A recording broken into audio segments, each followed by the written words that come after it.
May there be peace on earth and in the sky. May there be peace in the water and in all directions. May there be peace in the plants, in the trees, and in animals. May there be peace in the hearts of all beings. May there be peace in everyone and in everything.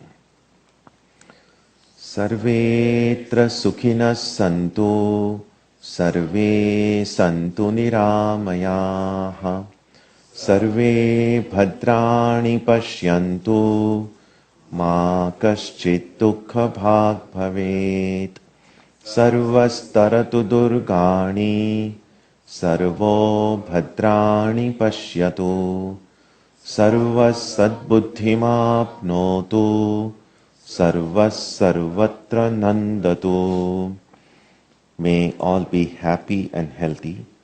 May all see what is good, and may no one experience misery. May all overcome their obstacles and acquire good tendencies. May people everywhere find joy and fulfillment.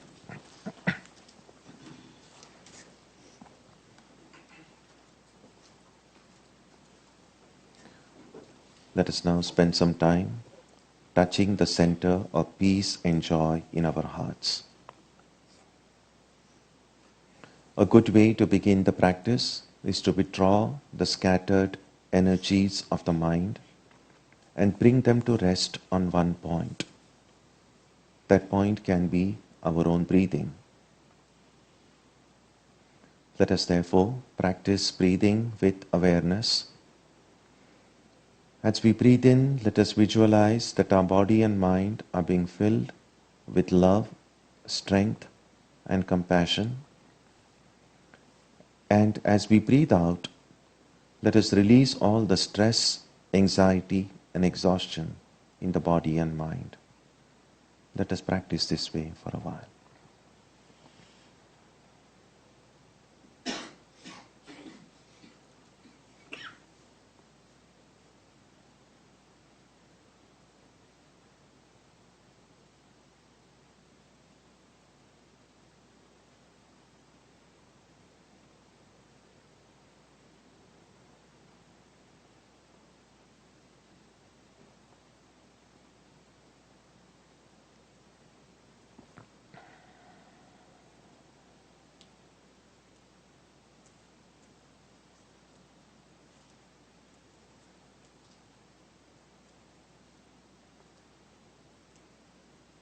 Let us now turn our attention to the region of our heart. Although God is present everywhere and in everyone, the divine presence can be felt most clearly in our hearts. We can meditate in any way we have been taught. To remain focused, we can take the help of a short mental prayer or a mantra or a divine name. Let us now spend some time dwelling on the presence of God in our hearts.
Om Shanti Shanti Shanti Harihi Om.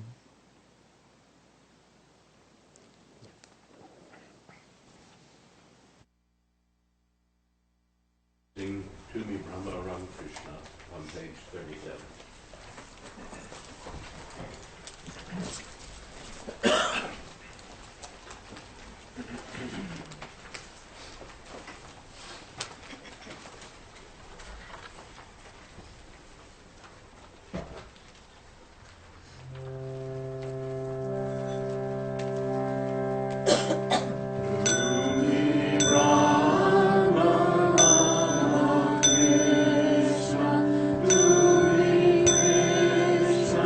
To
Om Asatoma Satkamaya Tamasoma Jyotirgamaya Mrityorma Amritam Gamaya Aviravirmayeti Rudrayate Dakshinam Mukham Tenamam Pahi Nityam.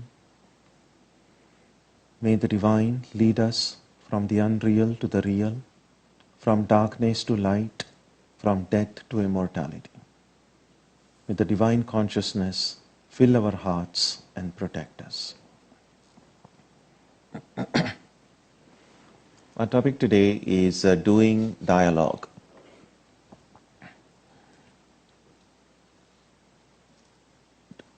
A simple definition of dialogue might be it's an exchange of ideas that somehow leads to some kind of knowledge. So every good conversation that we have, and our days are filled with conversation. So every good conversation is a kind of a dialogue. I use the qualifier good because if at the end of a conversation, if I feel that I have not learned anything new, then it probably wasn't much of a dialogue. So, a bad conversation, by bad I mean which is just done to just while away our time, then that really can't be called a dialogue. And we know that life provides unending opportunities for dialogue through conversation with our friends, with members of our family, with our colleagues at workplace. And therefore, we need to know how to do this kind of exchange of ideas well.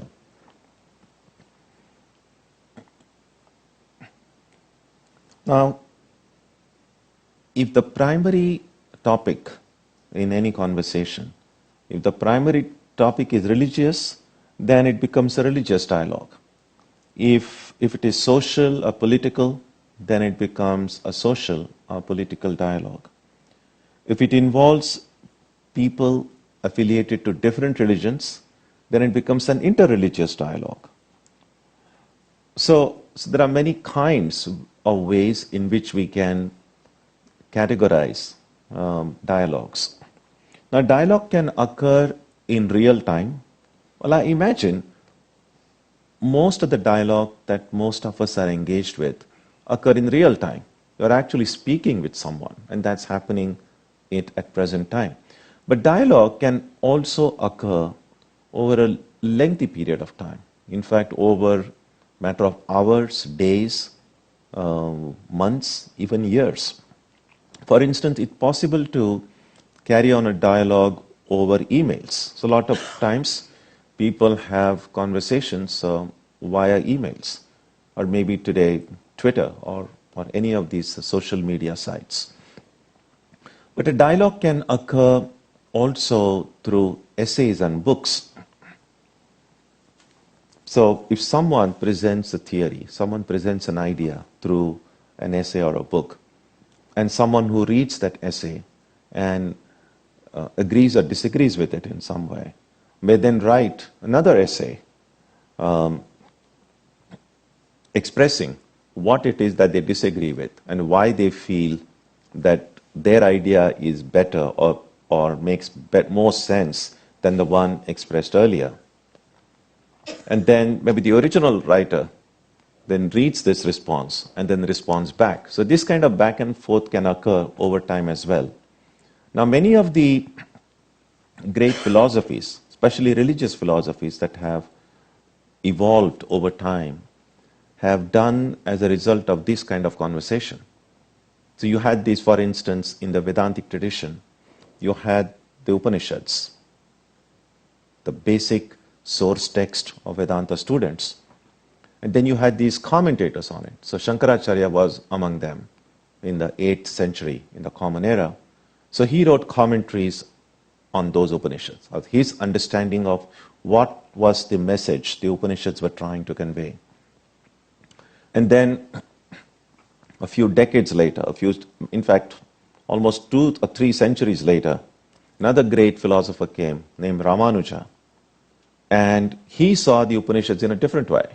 And so he responded by writing his own commentary, not exactly identical with what Shankara did. And then there were a series of generations of Vedanta thinkers who came, who either agreed with this or disagreed with that. And a voluminous literature has now emerged out of that conversation, which has taken centuries. So a dialogue, therefore, it's not what is primary in a dialogue is the exchange of ideas, not exactly how and when it was done. So although much of what I say today will apply to any kind of conversation, any kind of dialogue, focused on any subject, I will focus primarily on religious dialogue, because that's the dialogue I'm most familiar with. I've had a chance to participate in many religious and interreligious dialogues. In fact, just 3 days ago, I was at the Cleveland State University in Ohio, and they had an interreligious dialogue.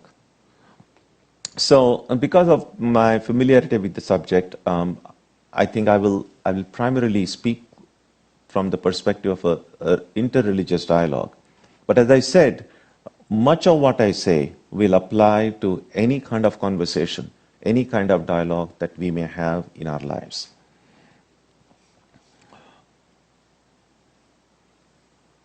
Now, many of us, speaking of interreligious dialogue, sometimes we might think that these kind of dialogues are specially arranged at some special occasion. And surely, in schools, colleges, and different forums, they do invite representatives from different religions to speak about it. And that's kind of an interreligious dialogue. But let's not think that that's the only way such dialogue occurs. In fact, interreligious dialogue on a much larger scale is already occurring on a daily basis, because maybe in cafeterias, maybe at Starbucks, or maybe on a commuter rail, or because nowadays the societies have become so diverse. When you speak with your friends and colleagues who may come from different traditions, and although you are not sitting together specifically to have an interreligious dialogue, in the course of a conversation, if a topic turns towards religion, you are really engaging in exchange of ideas. You may not necessarily be representing your tradition. For that matter, I think, no single person can ever hope or imagine or have the audacity to claim that I represent my own tradition. So even in these very formal interreligious dialogues, no one is really, we might think, oh, religions are in dialogue, but religions are never in dialogue. It's people who are in dialogue. People, in as much as their understanding of their religious tradition is. And since all of us have participated in such conversations, such dialogues in a formal or informal manner, we have all had different kind of experiences.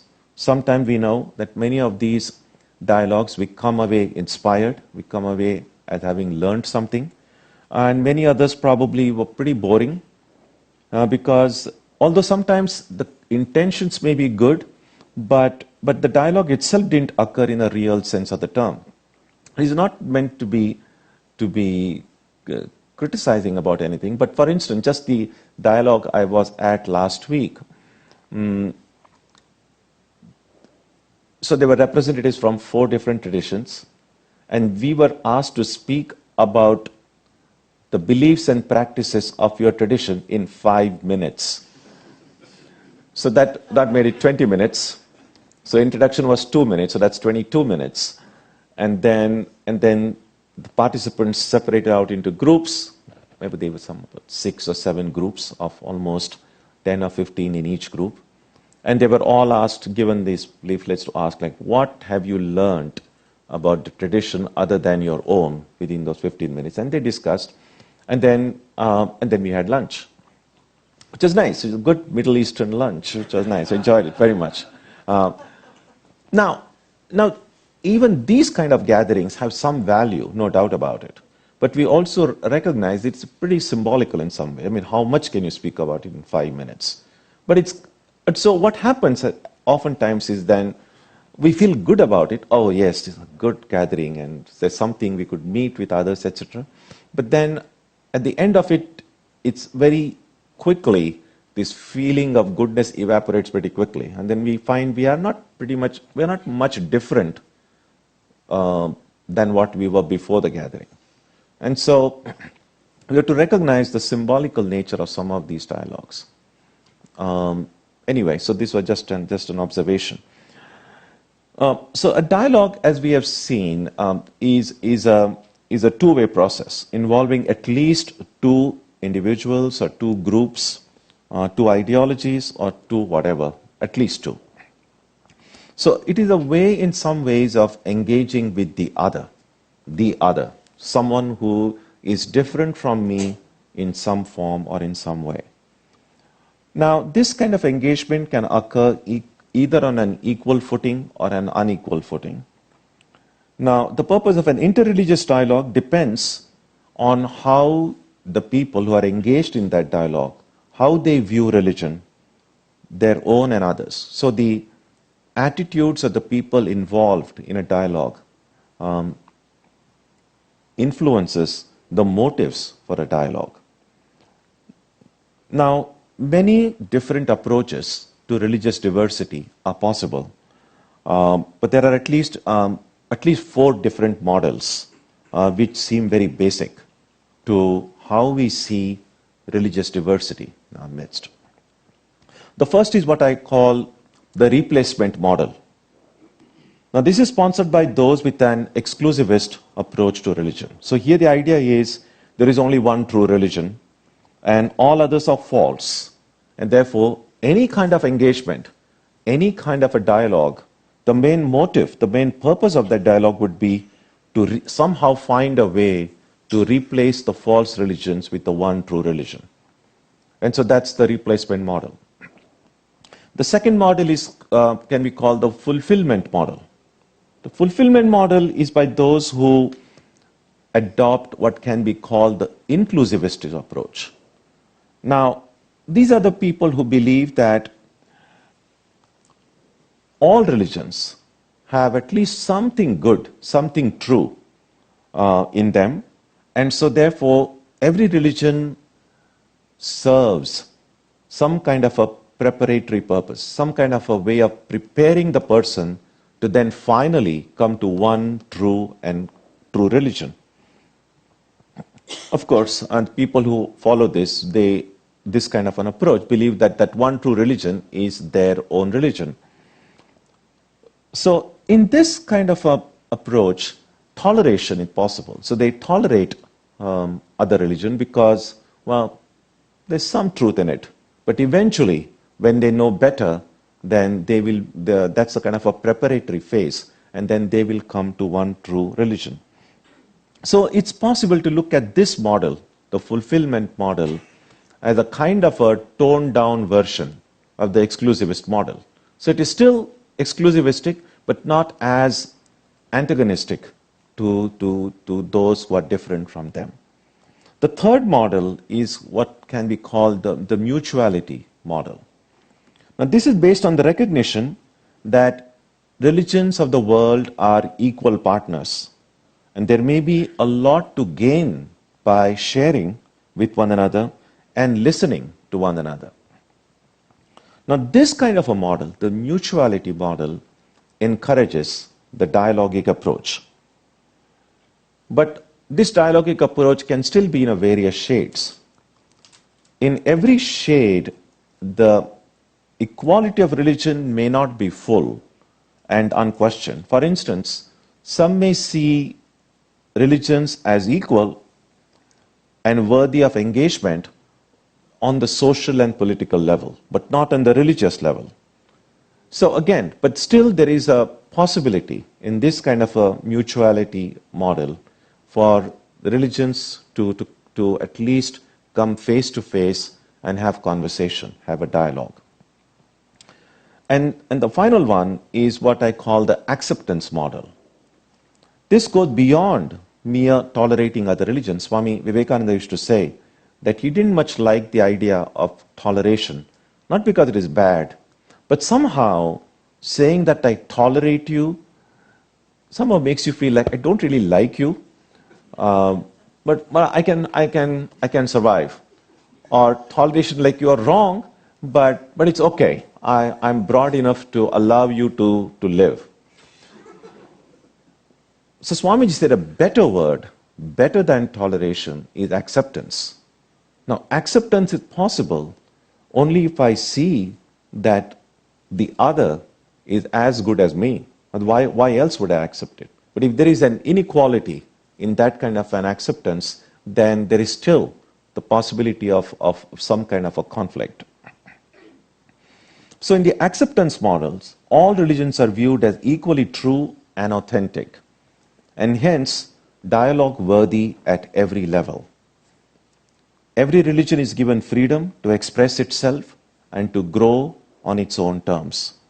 Now, this kind of a harmonious approach toward other religions is able to affirm the spiritual unity without diminishing religious diversity. Because religious diversity is very valuable. Sometimes when we try to just that's why even sometimes when we speak about America as a melting pot, that's probably not the best phrase to describe it. Because when something melts, it kind of all becomes a different kind of a brew. But that's not how we see ourselves, or that's not who we really are. Because we are not really melting into one another. There is a rich diversity. The only question that we need to grapple with is what to do with this diversity. We can be either afraid of it, we can be suspicious of it, or we can celebrate it. But melting it just doesn't work, because not everyone even wants to melt it. What many want to do is make the other become like me. If you are either like me, or I might or may or may not tolerate you. So it's not really melting in that sense. But the harmonious approach allows that kind of a celebration of diversity while affirming unity at some level. So religious diversity, or as I said, any kind of diversity, is not seen as a problem to be overcome, but a reality to be celebrated and an opportunity to expand our horizons. Now, the motive for a dialogue is therefore determined by which of these models is active in any kind of an engagement, any kind of a conversation. In the replacement and fulfillment model, the decision has already been made. One is true, the others are false. Not much of a dialogue on an equal footing is possible there. Because even if there is a dialogue in the exclusivistic approach, it's not really a dialogue. You could say more or less it's a monologue. People end up speaking past one another. And if I choose to listen to what the other person has to say, that listening is motivated by just one goal, just for me to know how much more work I need to do to bring you to my point of view. We can see this. I mean, although, as I said, I'm speaking from a religious perspective, in any kind of a conversation, all these types are possible. Even when you are discussing, say, politics or just anything really. So when you are conversing at your coffee table or tea table or your breakfast, so when we speak, what's my idea? Just to share my views with the others? Am I willing to listen to what the others say? Am I willing to grant that others may have something useful to say? Or my goal is, I know what's right, and I want to educate you fellows, you ignorant fellows.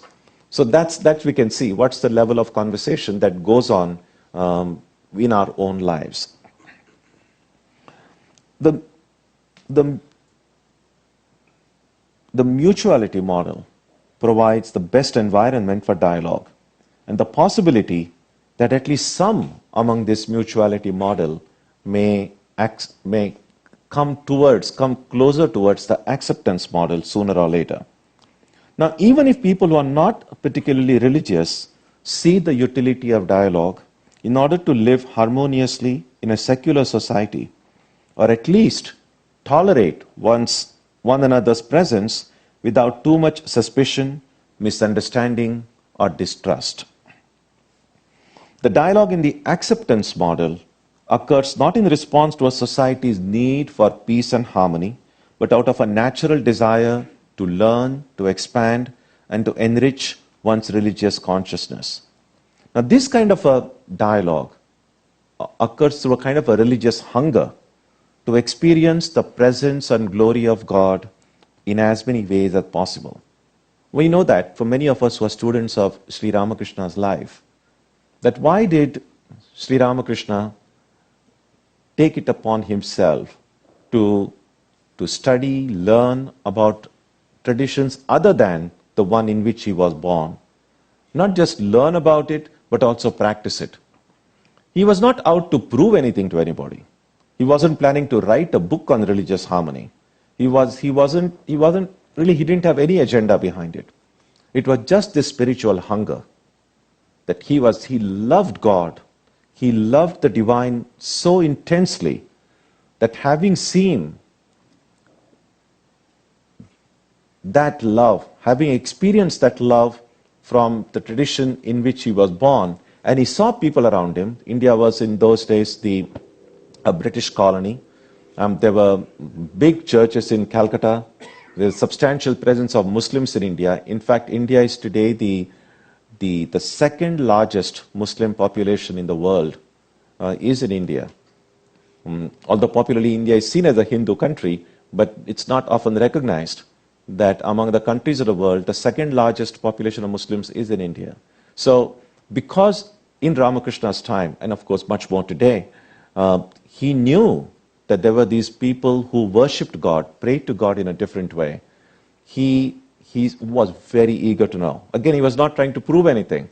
He was just hungry. That how can the divine, which is the way, how do they worship? How they go about doing it? And because of that kind of positive, healthy curiosity and hunger, he studied them, he practiced their teachings, and through every one of those paths, he discovered not anything new. He discovered what was already mentioned in the ancient Vedanta text, that the truth is one, although it can be approached or can be understood, can be interpreted, can be expressed in many different ways. So then, we have seen the different motives for dialogue. Now, what are the conditions in order for a dialogue to be successful, in order for a dialogue to be truly meaningful? Most of what I say probably will be obvious, but it's good to list it anyway. So the first condition is to accept the possibility that we may have something to learn from a dialogue or a conversation. If you're having a conversation with someone with the firm idea that I have nothing to learn from this, then probably you shouldn't be there, or you shouldn't speak. Because a good conversation means that not only that you have something to share with others, but you have also the humility to accept that there may be something that you may learn there. Now, without this kind of humility that I may have something to learn, it will not be a dialogue. So the biases, prejudices, and wrong notions will remain intact if I refuse to open myself. If I just want to give and not want to receive anything, then a dialogue is not possible. Now, in such kind of conversations and dialogues, sometimes people may be very civil with one another.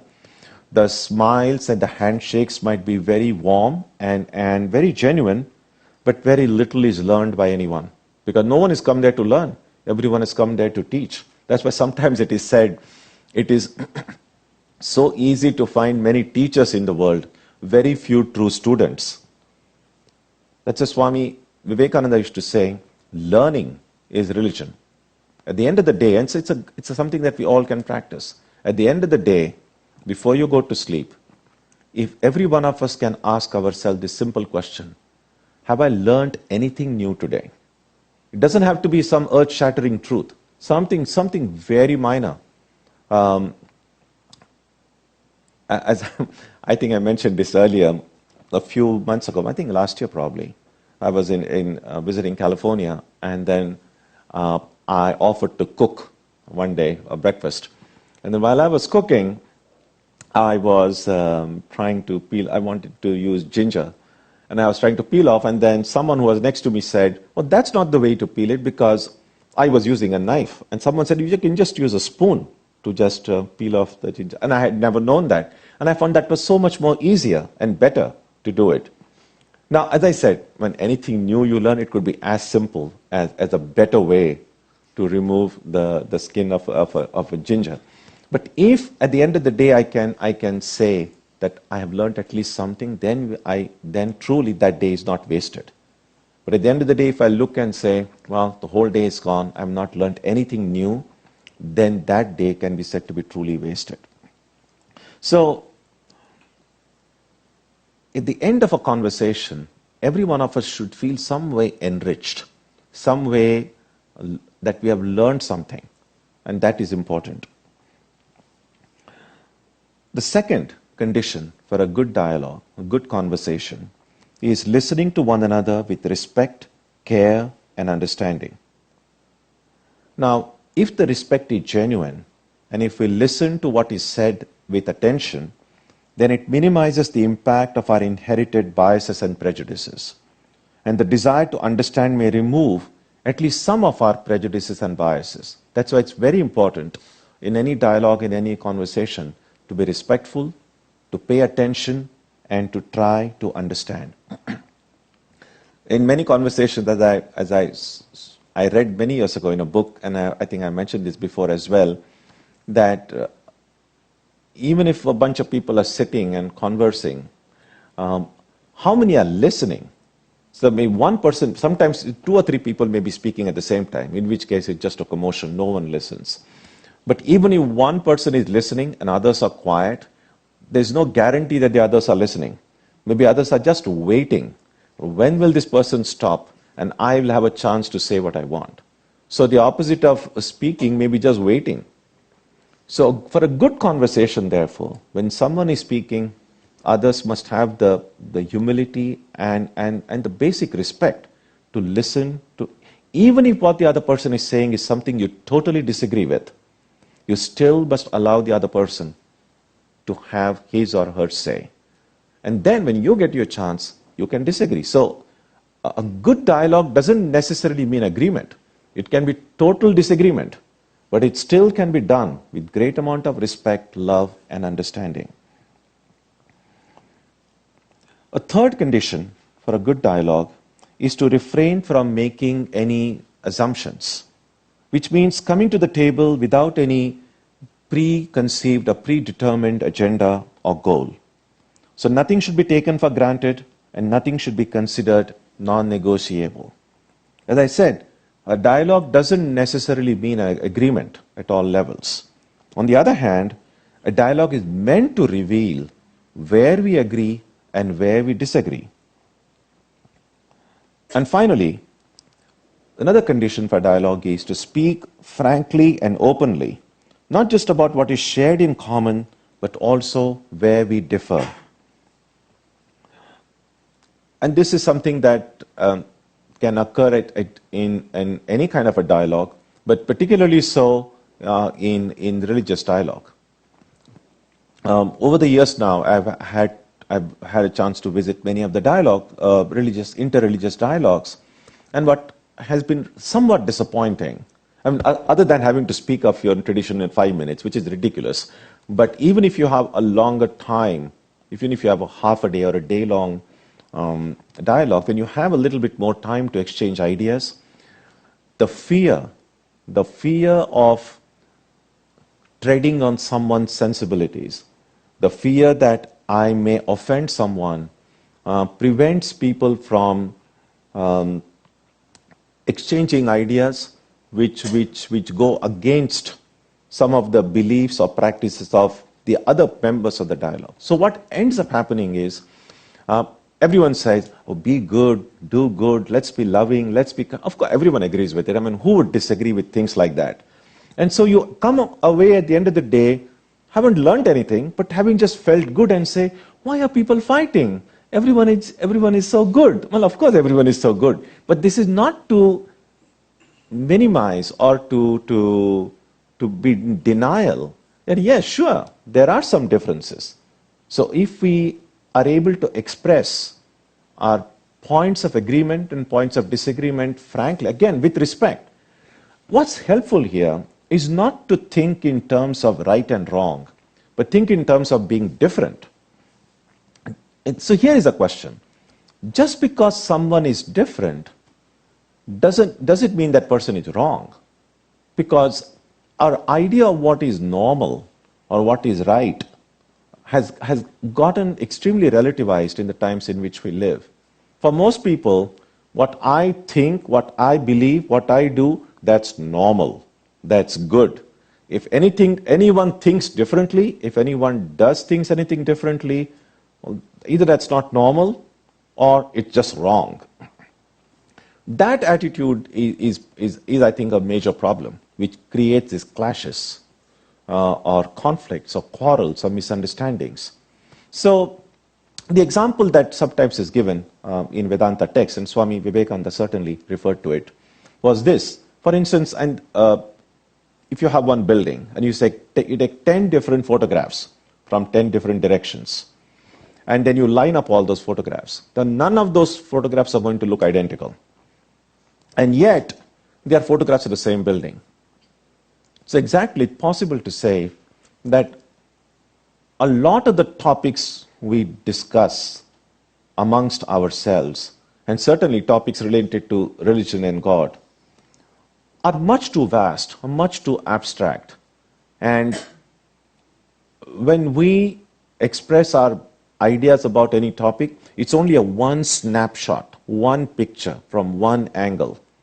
And what someone else presents may be a picture of the same topic from a different angle. And putting all those pictures together, you have a better view of how that building looks. It's almost like a 3D model rather than just a two-dimensional picture. So it's possible that since the divine reality is so infinite, is so vast, much beyond the grasp of our mind and our senses, much beyond the grasp of even any language through which we can truly express that reality, that every kind of expression, no matter how rich a symbology you use, no matter how eloquent your language might be, it still is not enough to express that highest reality. So therefore, differences are okay. But whether what a dialogue might reveal at some point is how deep are our agreements and how deep are our differences. And which of these two matter more? And we might discover, to our great surprise, if you haven't discovered it already, that we share a lot more in common than where we differ.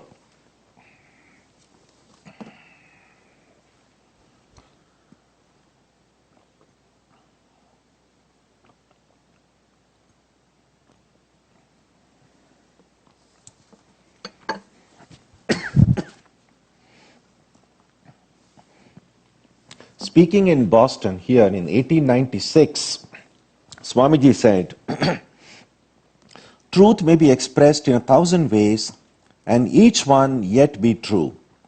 We must learn that the same thing can be viewed from 100 different standpoints and yet be the same thing." This was reported. I don't think this paper survives to this day, but this was reported in the Boston Evening Transcript of March 30th, 1896. That's 120 years ago. Right here in our city, this is what Swami Vivekananda had said. So finally, to conclude, what are the benefits of a dialogue? A dialogue well done, how do we benefit from it? The first thing is it improves our understanding of people, tradition, ideologies other than our own. We may discover that some of our deep-seated biases and prejudices were not in fact rooted in reality. And this then brings people together, and when they get to know one another as fellow human beings, it breaks the ice and creates warmth. It is difficult to hate a religion or difficult to hate any ideology when you personally know that warm, intelligent, and considerate people practice those things. It's very easy to demonize someone or demonize a group if you have never had any contact with them. In a larger context, it helps to promote social harmony and peace. That's the first benefit of dialogue. The second benefit is we may discover that every religion has something unique to contribute to the world. If survival of the fittest is the norm, then there is a reason why so many religions are still not only surviving but thriving. There's something precious and something useful which the world needs. A dialogue helps us enrich our own religious consciousness. It can be endlessly enriching, inspiring to observe the multifarious ways in which the power of God operates in the world. We can see even technologies. The technologies which have become outdated now have vanished. And that's the general law of life, I would say, that as long as something is, as long as there is something for a thing to contribute to the world, as long as something is useful in some way, no one can destroy it. But once it has done whatever good it was meant to do, it will die on its own. And so this is something I think important, because all these different ideologies or different religions that exist, the moment they have their purpose is served, the moment they have nothing more to contribute to the good of the world, they will die on its own. No one need to take any trouble to try to destroy it. But the fact that they still survive shows that they are meeting some need. They are contributing in some way for the world, to the world in which we live. A third benefit is interreligious dialogue often gives us a better understanding of our own religion. Some idea, some concept from another religion that we hear about in the course of a conversation may awaken in our minds the memory of an idea or a concept from our own tradition. When we put these two ideas or concepts alongside each other and study them, employing not only faith but also reason, there is an opportunity to have a deeper understanding of both. Such comparative study is immensely enriching and fulfilling. And finally, every religion, while every religion is complete in itself and can bring its followers to highest fulfillment, it does not prevent us from finding additional roots, additional tools, which can be integrated in the understanding and practice of our own spiritual lives. It is not unusual. In fact, it's quite common to see differences even within a single religious tradition. No religion is actually monolithic. So seeing how love for God manifests in other religions, in those from one's own religion and also from other religions, may provide both education and inspiration to a person who takes religion seriously. See, we are not really doing a dialogue because I'm the one who is speaking. You see, it's not really working out well. So most of what I said today, although I spoke it primarily from a religious point of view, it applies to any kind of a conversation, any kind of a dialogue.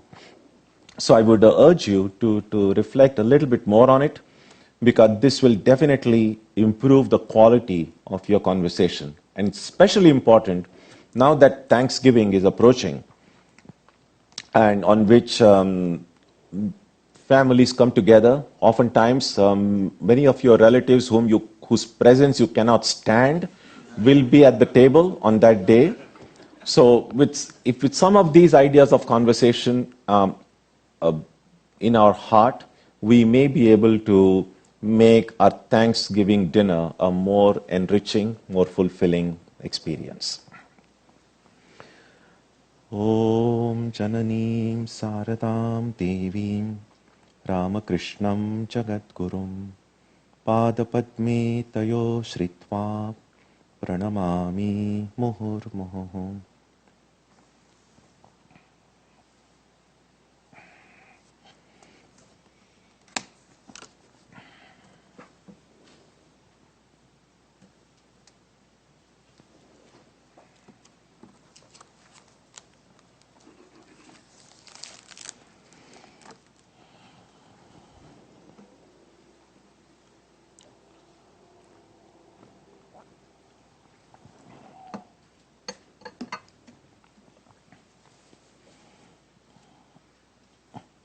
Next Sunday, our subject will be happiness and misery.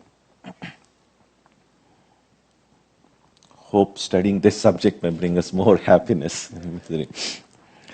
On Wednesday, we will continue with the study of the Gita. Presently, we are studying chapter 17.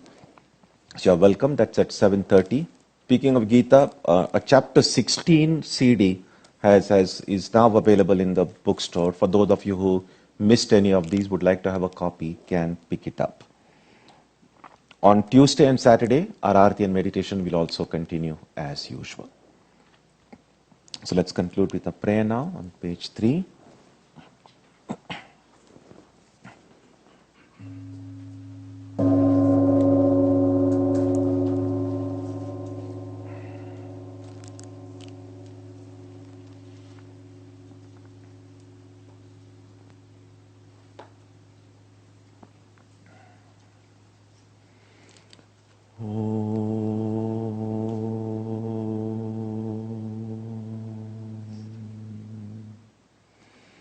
May the Divine Being, who is the Father in heaven of the Christians, Holy One of the Jewish faith, Allah of the Muslims, Buddha of the Buddhists, Tao of the Taoists, Ahura Mazda of the Zoroastrians, the Great Spirit of the Native Americans, and Brahman of the Hindus, lead us from the unreal to the real, from darkness to light, from death to immortality. May we be granted strength, freedom, and clear understanding. May we learn to see God in our own hearts and in everyone around us. May God bless us all and fill our hearts with gratitude, grace, and love. Om Shanti Shanti Shanti. Peace, peace, peace be.